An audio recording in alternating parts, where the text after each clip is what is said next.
इमरान, हो गई पौधों की देखभाल? ये लो तुम्हारी तनख्वाह।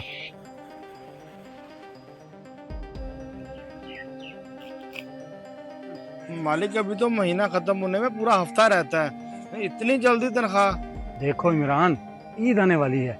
मैंने सोचा तुमने बच्चों की खरीदारी करनी होगी, मसलन कपड़े, जूती, घर का राशन। इसीलिए मैं तुम्हें एडवांस तनख्वाह दे रहा हूँ। बहुत बहुत शुक्रिया साहब जी, आपने मेरे बच्चों का एहसास किया। अल्लाह आपके बच्चों को हमेशा खुश रखे। यकीन करें, आपके संभल ने मेरा दिल इतना बड़ा कर दिया। हाँ, आमीन आमीन। आप अपना काम मुकम्मल करो, मुझे एक ज़रूरी काम से जाना है। मैं अभी वापस आता हूँ।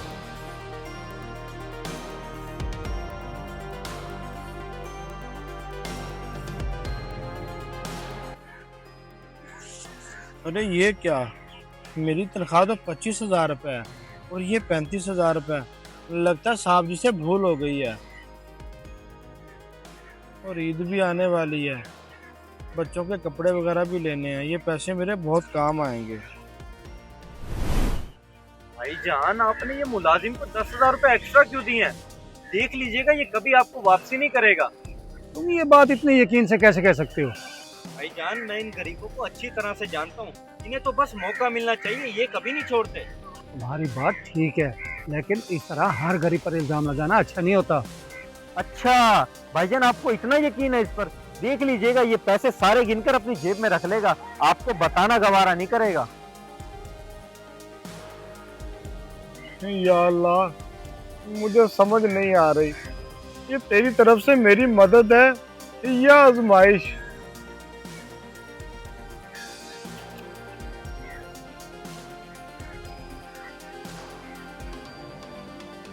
देख लिया भाईजान आपने, मैंने कहा था ना, ये गरीब लोग कभी नहीं सुधरते। लालच और मजबूरी हमेशा इनके साथ रहती है।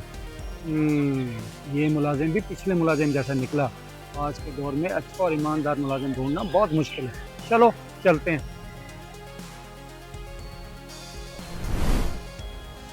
अरे रशीद साहब, आप इधर बैठे हैं? साहब जी तो कह रहे थे मैंने जरूरी काम से जाना है। क्या वो गाड़ी पर नहीं गए? गाड़ी तो घर ठहरी है। साहब जी और उनके छोटे भाई अभी यूं ही पैदल गए हैं। कहाँ, इस तरफ? हाँ चलें, ठीक है, आपकी बहुत मेहरबानी, मैं देख लेता हूँ। पता नहीं क्यों घबराया फिर रहा है। साहब जी बात सुने। हाँ बोलो, क्या बात है? साहब जी, आपने भूले से मुझे मेरी तनख्वाह से 10,000 रुपये ज़्यादा दे दिया था, तो वही लौटाने के लिए आया हूँ। 10,000 रुपया ज्यादा दे दिए? क्या मतलब?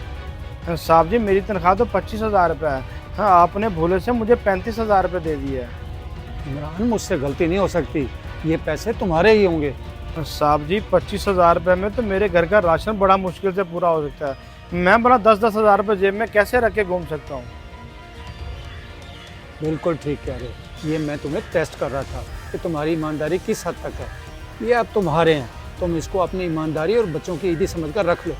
साहब जी, ईमानदारी का सिला तो अल्लाह देगा।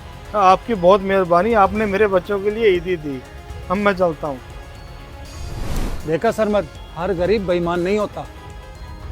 जी भाईजान, मुझे एहसास हो गया, मैंने इमरान को वाकई गलत समझ लिया था। सरमद, याद रखो, गुर्बत इंसान को मजबूर तो कर सकती है, लेकिन ज़रूरी नहीं कि वो उसको बेईमान भी बना दे। जी भाईजान, आप सही कह रहे हैं। ईद पर तो हर इंसान को पैसों की जरूरत होती है। इमरान ने पैसे ज्यादा देखकर भी ईमानदारी का रास्ता चुना और आपको वापसी लौटाने का सोचा। इसीलिए तो मैं कहता हूँ, ऐसे लोग बहुत कम मिलते हैं। जब मिल जाएं तो इनकी कदर करनी चाहिए। जी भाईजान, बिल्कुल दुरुस्त बात है। सरमद, मेरी एक बात हमेशा याद रखना, दुनिया में दौलत से बढ़कर ईमानदारी का सरमाया है।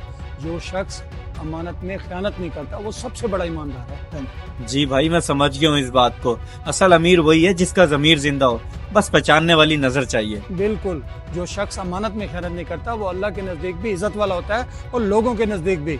आज आखिरी रोजा है, चलो अफ्तारी घर जाके करते हैं।